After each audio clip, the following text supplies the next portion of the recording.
Happy Friday, everybody. I hope you had an awesome March break or near the end of a really awesome March break. Today, I wanted to talk about budgeting. Okay, I know, really, budgeting on a Friday, is this really the thing we want to talk about today? But it's important. So I'm going to have a quick talk about budgeting in our personal lives. Why is it important and what does it mean? So what is a budget? Essentially, you're talking about listing out what is your income, what's the household income that's coming in. So whether you're on your own or you have a spouse and the two of you have income, if it's a one income family, whatever it is, whoever is in the home bringing in some money each month, what does the income look like? So that means look at your paycheck. Look at what you're getting after tax. So that's called your disposable income. So you've got your gross income, the amount that you're earning, minus what you have to pay in taxes. And if you're an entrepreneur, you're really looking at what's hitting your bank account after you're paying your taxes. That's your income. And then you're comparing that to your expenses for the month. So what are you spending your money on? So, whether it's your mortgage or your rent payments or grocery bills, activities for the kids, school stuff, clothing, your utilities, whatever the case may be, those are your expenses. And it's always a good idea to have a fairly decent idea of what's coming in and what's going out. So, if you're not a spreadsheet kind of person, write it down. It doesn't have to be exact. It's just giving you an idea of what's coming in versus what's going out, because you want to know where you sit. So, let's pretend that your disposable income or your income after tax is $3,000 each month. And compare that to your expenses. Are your expenses more than $3,000 a month? Are you actually netting a negative number at the end of each month? Why is that? So it's important to know where you sit and why that's happening. Are you negative each month? Are you actually equal, like zero? You're netting your income is the same as your expenses, and so you're living paycheck to paycheck? Or are you coming out on the other end at the end of the month with an excess? And if you are, that's fantastic. And so in any of those three situations, I would suggest to you, it's always good to speak to a financial professional. Why?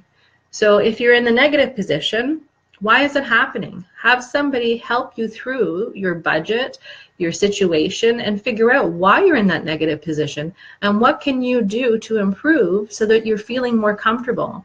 Is there the ability to make more money? Is there something that you could be doing that would increase your monthly income? And if you're breaking even at the end of the month, again, is there something you could be doing to increase your income? Similarly, in either situation, is there something you could be doing to reduce the amount of your expenses in a month that would make you feel more comfortable?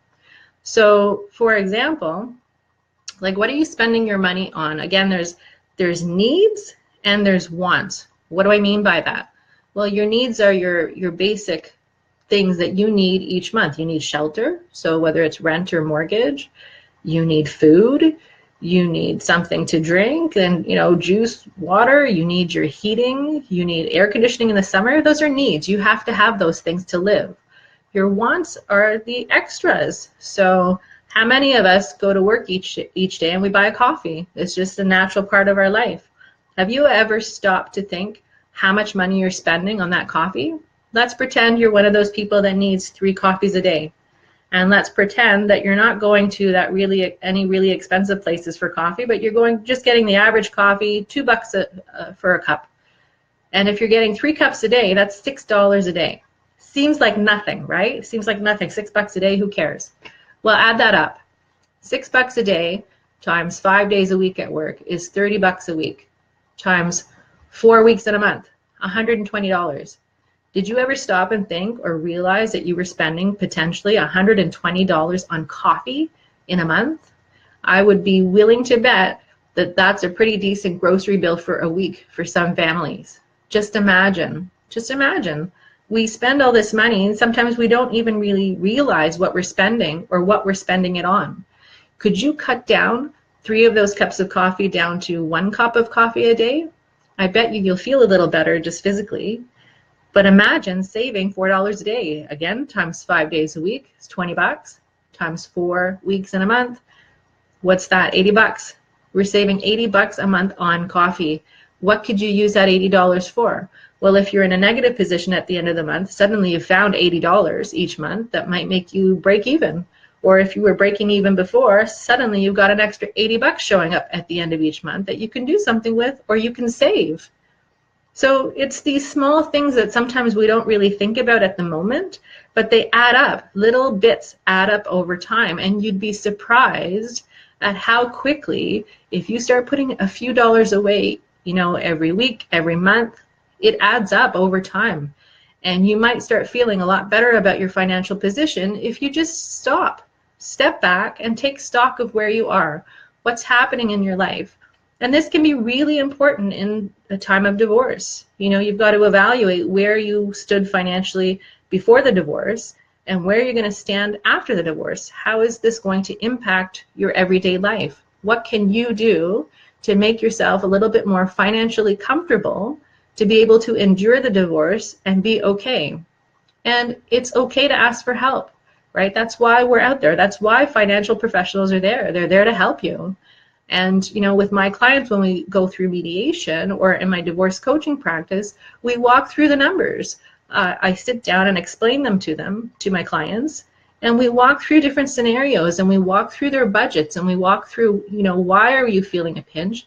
What can we do to reduce that feeling and to make you feel better? At the end of the day, money can be really scary, especially if you're not wired to think about it. If that's just not, your thing.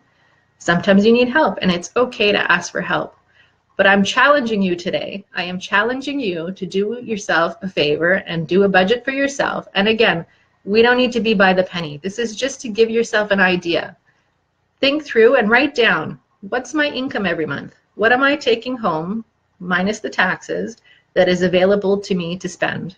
And what are my expenses? What are the bills that are coming out of my income? What am I paying? And where do I sit at the end of the month? And where do you sit in that spectrum? Are you ending up with some money left over at the end of the month, which is fantastic? Are you breaking even? Or are you in a position where you're negative each month? And I want you to look through it, and I want you to think through why that's happening. Sometimes there are things outside of our control, and that's a really difficult situation to be in, but I bet you there's a financial professional out there that can help you think through it. And for the other scenario where you might have things that you're doing, you just didn't really recognize that that's what you were doing, again, great to have another set of eyes on your numbers, helping you think through what you could do to improve your situation and feel more comfortable. So that's the end of the lecture today on budgeting. I am challenging you to do it, and I want you to take it even one step further. I want you to have a conversation with your children about money, about budgeting, about making wise decisions with money. Unfortunately, they don't teach enough of that in school, and you're just left to fend for yourself and figure it out.